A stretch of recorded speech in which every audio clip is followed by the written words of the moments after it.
السلام علیکم ورحمۃ اللہ وبرکاتہ۔ تمام معزز سامعین و حاضرین، امید کرتا ہوں آپ سب خیریت سے ہوں گے۔ میں محمد بلال آپ سے مخاطب ہوں، اور آج بات کرنے کے لیے ہم نے ایک ٹاپک منتخب کیا ہے، اور وہ ٹاپک ہے سید کس کو کہتے ہیں اور کیوں کہتے ہیں۔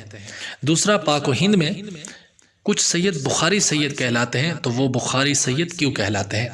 چلتے ہیں اپنے مسئلے کی جانب۔ سید کس کو کہتے ہیں؟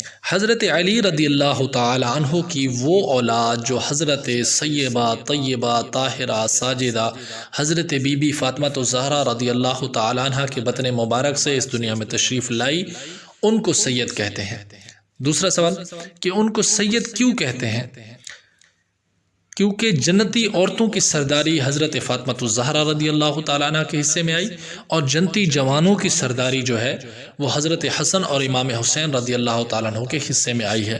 تو سید کا لفظی معنی ہوتا ہے سردار، تو یہ جنتی لوگوں کی سردار قرار پایا ہے یہ گھرانہ، اسی وجہ سے انہیں سید کہا جاتا ہے۔ اب چلتے ہیں دوسرے مسئلے کی جانب کہ جو پاک و ہند میں کچھ سید بخاری سید کہلائے جاتے ہیں، تو ان کو بخاری کیوں کہتے ہیں؟ اس کو سمجھنے کے لیے اس شجرہ نسب کو تھوڑا سا سمجھ لیں۔ سب سے پہلے حضرت علی رضی اللہ تعالی عنہ ہیں، اس کے بعد حضرت امام حسین رضی اللہ تعالی عنہ ہیں، ان کے بیٹے سیدنا زین العابدین رضی اللہ تعالی عنہ ہیں، ان کے بیٹے سیدنا امام باقر رحمۃ اللہ علیہ، ان کے بیٹے سیدنا امام جعفر صادق رحمۃ اللہ علیہ، ان کے بیٹے ہیں سیدنا امام موسیٰ کاظم رحمۃ اللہ علیہ، ان کے بیٹے ہیں سیدنا علی رضا رحمۃ اللہ علیہ، ان کے بیٹے ہیں امام علی تقی رحمۃ اللہ علیہ، اور ان کے بیٹے ہیں امام علی نقی رحمۃ اللہ علیہ۔ اب یہ جو امام علی نقی رحمۃ اللہ علیہ ہیں، یہ رہتے تھے آج کے ازبکستان کے شہر سمرقند بخارا میں۔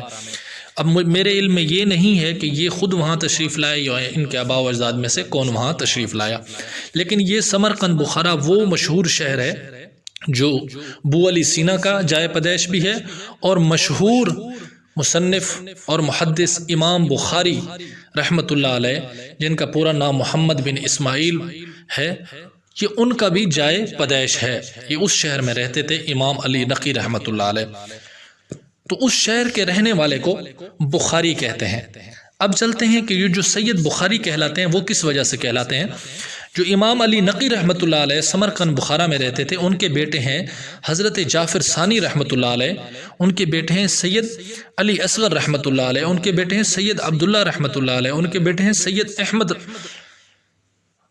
رحمۃ اللہ علیہ، اور ان کے بیٹے ہیں سید محمود رحمۃ اللہ علیہ، اور ان کے بیٹے ہیں سید محمد رحمۃ اللہ علیہ، اور ان کے بیٹے ہیں سید محمد جعفر رحمۃ اللہ علیہ، اور ان کے بیٹے ہیں سید عبد المعید رحمۃ اللہ علیہ، اور ان کے بیٹے ہیں سید جلال الدین رحمۃ اللہ علیہ۔ اور یہ جو سید جلال الدین رحمۃ اللہ علیہ ہیں، یہ بر صغیر میں تشریف لائے آج کے پاکستان کے شہر اچ شریف میں۔ جب یہ وہاں پر تشریف لائے تو ان کی ملاقات ہوئی سیدنا زکریا ملتانی رحمۃ اللہ علیہ، جن کی ملتان شریف میں مزار ہے، ان کے پاس یہ تشریف لائے اور وہاں سے فیض حاصل کیا اور ان کے مرید ہوئے۔ تو سید زکریا ملتانی رحمۃ اللہ علیہ جب سید جلال الدین رحمۃ اللہ علیہ سے ملے تو آپ کو بہت زیادہ پسند آئے، اور آپ کا چہرہ سرخ تھا، اور آپ سمرقند بخارا شہر سے تشریف لائے تھے، تو آپ نے ان کو لقب عطا فرمایا سرخ بخاری، یعنی لال بخاری۔ اور یہ جو ان کا لقب تھا ان کے نام کے اوپر غالب آ گیا، جلال الدین نام لوگ بھول گئے اور سرخ بخاری کے نام سے آپ مشہور ہو گئے۔ اور آپ کی جو اولاد ہوئی یہاں پاک و ہند بر صغیر میں، تو ان کو بخاری سید کہتے ہیں۔ امید کرتا ہوں آج کی بات آپ کو سمجھ آ گئی ہوگی۔ اس حوالے سے اگر کوئی بھی مسئلہ ہو، بات کرنی ہو، تو ہم حاضر ہیں۔ اللہ تبارک و تعالی ہمیں عمل کرنے کی توفیق نصیب فرمائے۔